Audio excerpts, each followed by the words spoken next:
Isang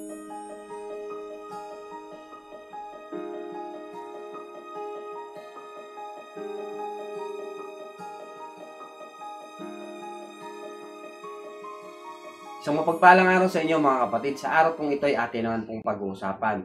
Magkano na nga ba ang updated price ng iba't ibang presyo ng ating mga construction materials. Muli, atin pong himay-himayin. Magkakaroon po tayo ng maraming part ng video dahil nga po sa maraming part, dahil nga po sa maraming uri ng construction materials na ating ginagamit sa construction, kaya gagawa po tayo ng magkakaibang video tungkol dito. Sa ngayon, atin pong pag-uusapan magkano nga ba ang presyo ng mga primary construction materials na atin pong kakailanganin sa ating mga construction project. Pero bago tayo magsimula, introhan muna natin.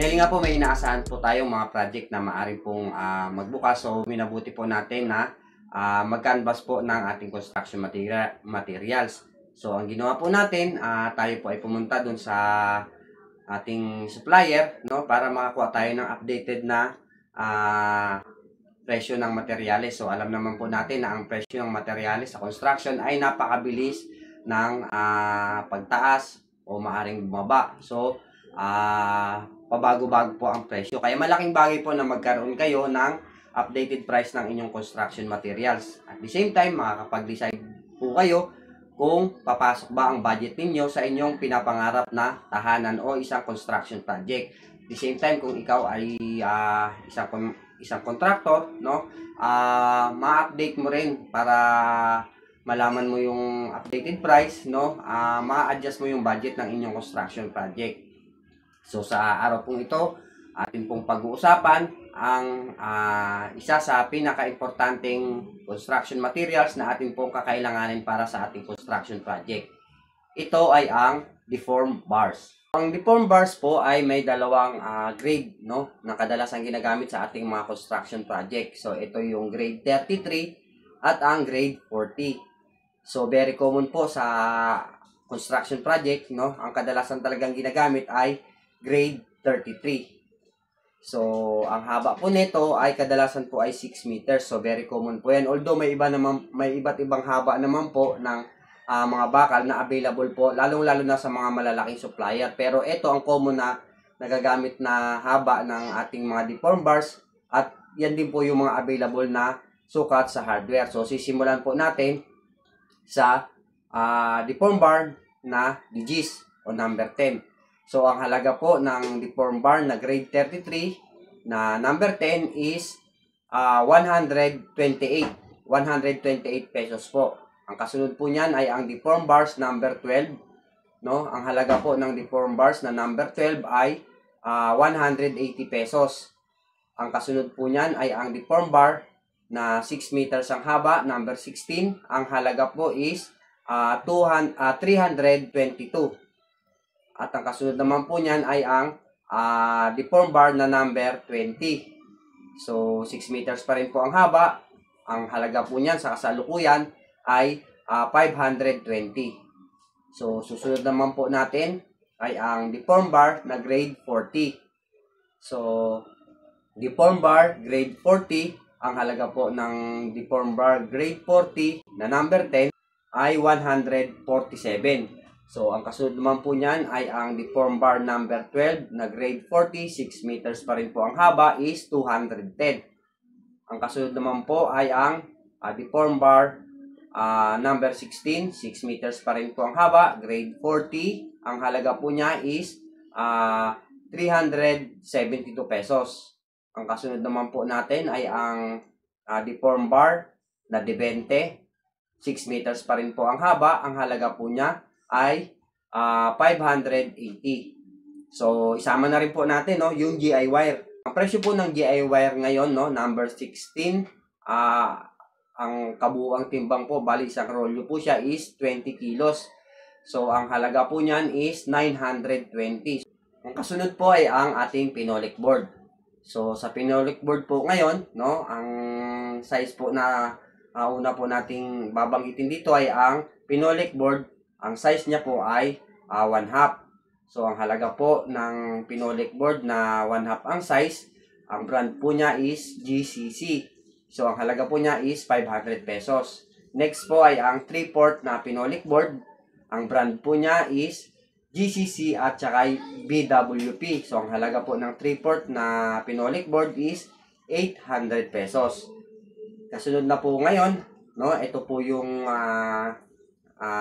sumisikat po ngayon na pangporma po natin, no, ay ang plastic Pinolik board.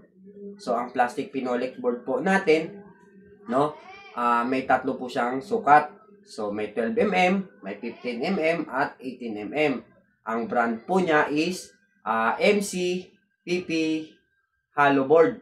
No, yun po ang brand po niya. So, ang halaga po ng 12mm is 1,380. Ang kasunod naman po ay ang 15mm. So, ang 15mm po is 1,580. So, lilinawin ko po, ito po ay plastic Pinolik board po ang pinag-uusapan po natin, no? Ang kasunod naman po niya is ang 18mm na plastic Pinolik board na nagkakahalaga ng 1,980 ang isang peraso. So, ang laki po niyan is 4 feet by 8 feet. Sunod naman po natin ay ang fiber cement board, no? O kung tawagin naman po ng iba, nakasanayan na tawag sa construction ay ang tinatawag nila na hardiplex. Pero ang tamang term po niyan is fiber cement board kasi ang hardiplex po ay brand, no? Brand po siya ng isang fiber cement board. Ating supplier is ang 3.5mm na Pisem board. Ang brand po niya is Ecoplex. Ang halaga po ng 3.5mm na Ecoplex fiber cement board is 265. Ang 4.5mm naman po ay nagkakahalaga ng 330. So, ang gypsum board, kadalasan din po niya ginagamit pang kisame at saka yung mga pang partition. So, ang 9mm na gypsum board, ang halaga po niya is 390. And then, yung 12mm naman po is 475. So, tandaan po ninyo yung mga presyong ating pong nabanggit para magkaroon po kayo ng reference. Disclaimer po, ang mga presyo po na ating pong nabanggit, no, ay presyo po yan updated sa ngayon, no. Habang pinapalabas tong video na to, yan po ang updated price ng nabanggit na mga construction materials. So, isa pa po, ang presyo po na ating pong nabanggit ay presyo po yan ng direct supplier. Ibig sabihin, yung presyo na ito, yan yung presyo dun sa mga nagsusupply sa hardware. So, kung maramihan po ang inyong kukunin, no, ina-advise ko po kayo na doon na po kayo bumili doon sa supplier na ito. Ito po yung Hong Thomas, no, yung Hong Thomas po kasi sila yung mga nagsusupply ng mga materials din po sa hardware. At the same time, sa mga construction project po, sa mga contractor na malalaki, no, marami din po yung kumukuha ng mga materials doon dahil nga po mababa. So, sa mga magtatanong, Kuya Jude, saan ba located ang Hong Thomas? So, ipapakita ko po dito sa ating screen, no, kung saan po located ang Hong Thomas. At the same time, yung kanila pong number at kung sino po yung pwede ninyong kontakin. Saan located ang office ng Hong Thomas? Sila po ay located sa Shorthorn Street sa Project 8 sa Quezon City. Ang warehouse po nila ay located sa Marilao, Bulacan po. So, ipapakita din po natin yan sa screen kung paano nyo po sila makokontak at yung tao na pwede po ninyong kontakin.